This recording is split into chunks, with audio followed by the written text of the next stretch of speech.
Hi, this is Suzette Cotto, and I'm the moderator for this Google Hangout, and we are exploring a historical fiction novel called Nixon and Dovey, and we have a guest from Sedona, Arizona, and we have Susan Palm here, who has read a pre-edited release version of the novel that is currently in editing.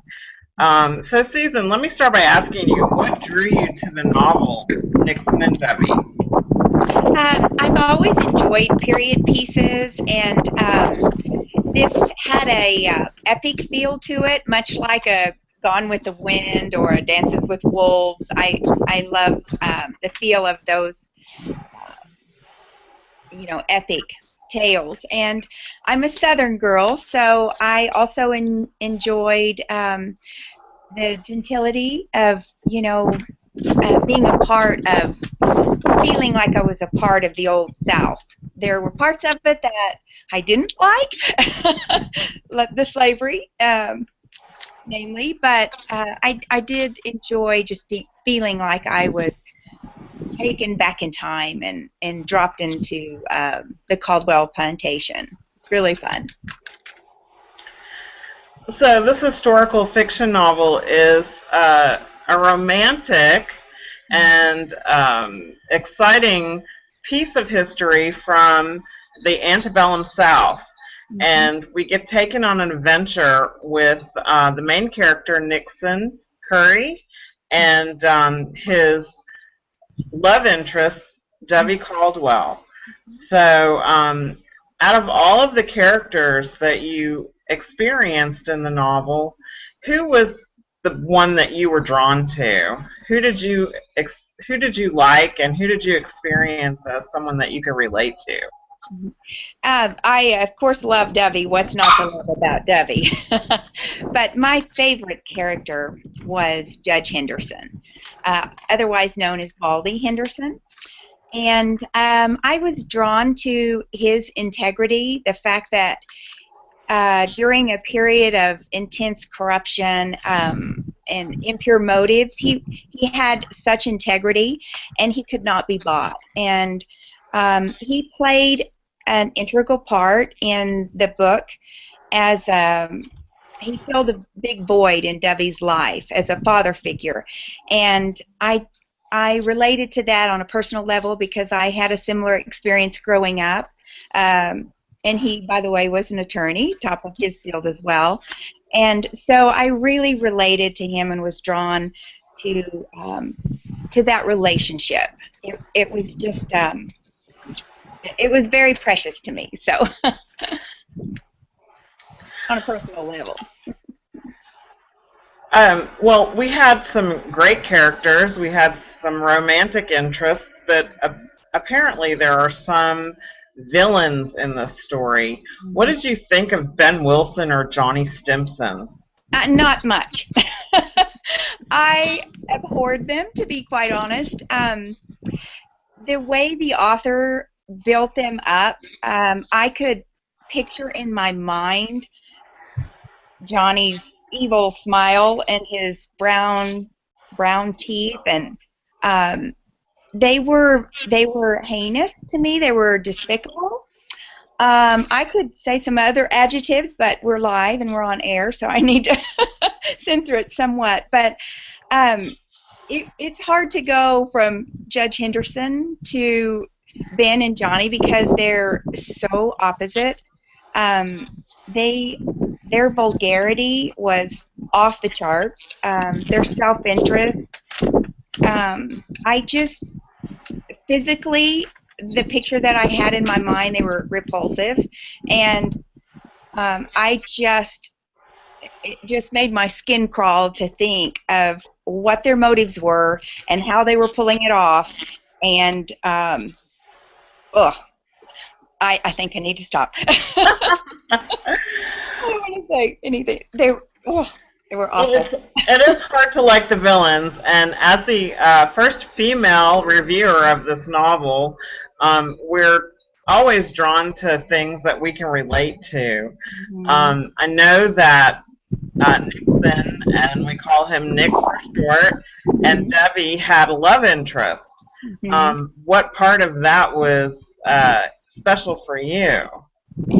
I really enjoyed how their relationship began, and one of my favorite scenes was how it was set up. I'm not going to give too much detail because I don't want to spoil the plot line, but their first kiss was one of my favorite scenes. The way it developed, it took a lot of twists and turns that you wouldn't normally expect, and how he set that up. I was drawn to the purity and the innocence of that relationship. You know, back in that time, just the social decorum was so different than today, and I love just the benevolence and the manners. I guess that's a Southern girl coming out of me, but it was very endearing and very precious to see how it came about, and I felt like I was watching such a private moment, and I almost felt like I was trespassing, like I shouldn't be seeing this because it was so private. And I could see them sauntering, you know, through the fields of the plantation, and I don't know, I was just there. I could see her in her silk dresses and lace and the tightly drawn corsets and the bonnets, and I have a collection of antique christening gowns and handmade laces, so I love that era, and I felt like I was living it, and so that was very fulfilling for me on a personal level as well. Right. And may I say something about Josie, because I love Josie was her maid, and she was a very perceptive, savvy soul, unlike Prissy, the character in Gone with the Wind. But she was totally devoted to Miss Dovey, and you always knew that she had her well-being first and foremost in her mind. But she had been lurking in the halls, and she had some knowledge about what was going on behind the scenes, that you could almost hear the foreboding in her voice as she you know, had her best interest, but yet she couldn't say too much. Her character was so integral for me that I just wanted to mention how much I loved her, and you know, the way the author has her, you know, just the intonation and her accent, and you know, it was just I felt like I knew her, and I just wanted to give her a big hug. She was a precious lady. Well, it's quite windy here in Sedona. We have to mention that our guest Susie is in Sedona, Arizona, and we actually asked her to be outside in what is her backyard, some amazing rock formations, and the natural beauty of Sedona, Arizona. So we appreciate you humoring us on taking it outside and being a little windy, and we appreciate your insight into the novel, and you know, giving people a reason to look at Nixon and Dovey and want to read it. It's a great novel. It's an antebellum South novel and historical fiction, which means that it takes place in a certain period, but some of the characters are real and some of the characters are fiction. So we have Jay Curry, the author, in the wings here, and if you were to have a question for Jay, what might you ask him, since he is available for questions? I do have a question for Jay. I have been so enthralled, as I said, with the character of Judge Henderson, that I was wondering, is he an actual character or is he fiction? Well, to my delight and hopefully yours, he is real. He played a key role. He was truly one of the best lawyers in North Carolina at the time. The history, a little quick summary, is that as in the book, Nixon's father dies fairly young, leaves he and his brother the property, which was not worth a lot in 1800, but in 1820 was worth quite a bit of money. And so when Nixon got into trouble, he began to sell off his land to buy a top quality lawyer and went for ex-judge Baldy Henderson. And that's all a true story. And he, obviously in a fictional, I've fudged a little bit on where the role that Baldy Henderson took, but he is real and he was involved, and the things that happened that got Nixon national recognition was all because of the true, real Judge Baldy Henderson. So. Yes, that's wonderful. I also would like to ask you one of my, I hate to say favorite scenes. It was it was the scene in the slave quarters with Cyrus and his wife and their infant baby, which was so emotionally charged for me that I actually had to get up and go have a cup of tea because I felt like I was going to throw up. I was so nauseated by it. It was just the injustice and the inhumanity of slavery and what transpired in that room. And there again, I don't want to give it away, but was that fictional? I mean, I know that happened. No.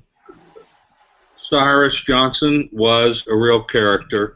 What I was trying to set up in that particular scene was the scene that you know about and the readers can learn about, which is pretty important to the plot. So I think it was fairly realistic about being a slave in a large plantation with a lot of slaves, and sometimes how they were treated. And I'm sorry if it got a little tough there, but the idea of emotions and things. So it was a fictional scene that I set up with real characters. Yeah. Well, I'm glad to hear that because it was a little hard to take for me. I could. Anyway, I did want to say one other thing. This took place in the Charlotte, Davidson area, and our daughter actually attended Davidson College, and she and her husband, and they and it was founded in 1837. So I really could get a sense, having been there, and for the lush countryside and just the beauty of it.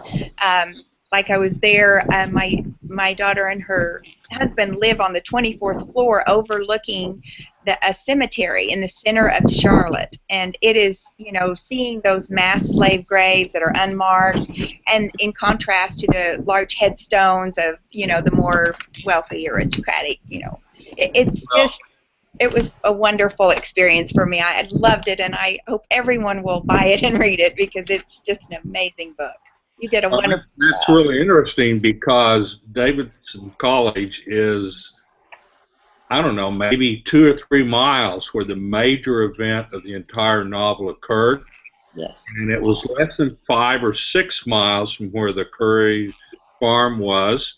And wow. The entire history is a lot closer to that than Charlotte. And Charlotte's a whole 8 to 10 miles away. So, I mean, you're right in where basic foundations of the novel is. So I'm glad to hear that. That's interesting. You've been right there. Yeah, and it's too bad they weren't able to hang on to that property because it's worth a mint. Oh, I know. If Nixon had to sell it off to get Baldy Henderson, I would be wealthy. But he was worth it. So, thank you for writing such a wonderful novel. I enjoyed it so much. I had a hard time putting it down. It was just, it was exciting, it was suspenseful, it was riveting, it was gut-wrenching. It had something for everyone, from horseback racing, it was just, there was something for everyone in it, and I loved that about it. It was not a gender-specific love romance only. It was, you know, it was exciting, and I felt like I was tasting and feeling and being a part of every scene. It was so well written. Thank you. You're welcome.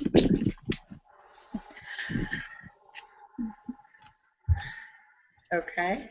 Well, thank you so much, Susan, for coming and giving us your complete introspective view of each of the characters that were important to you, and how the readers that are coming in the future as Nixon and Dovey is released for digital copies in sometime probably in August or September, and then we'll have a hard copy available around Christmas time. So between that and our new website, nixonanddovey.com, we have integrated social media into the website.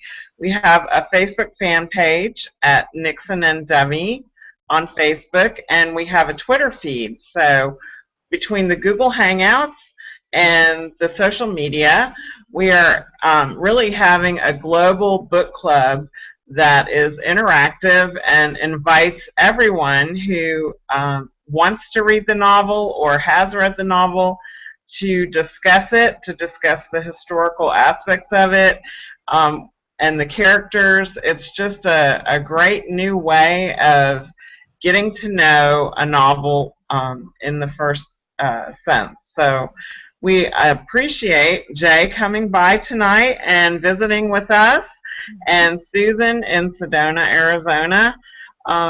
We look forward to the release of Nixon and Dovey, and visit the website because there's going to be a lot of pre-release activities and social gatherings. So we look forward to all of the new activity that's going to happen around the novel. And thank you, Susan, for joining us tonight. Thank you, Jay. And we'll see you all soon at our next Google Hangout, which will be posted on the website, nixonanddovey.com. Thank you, and have a great evening. Thank you.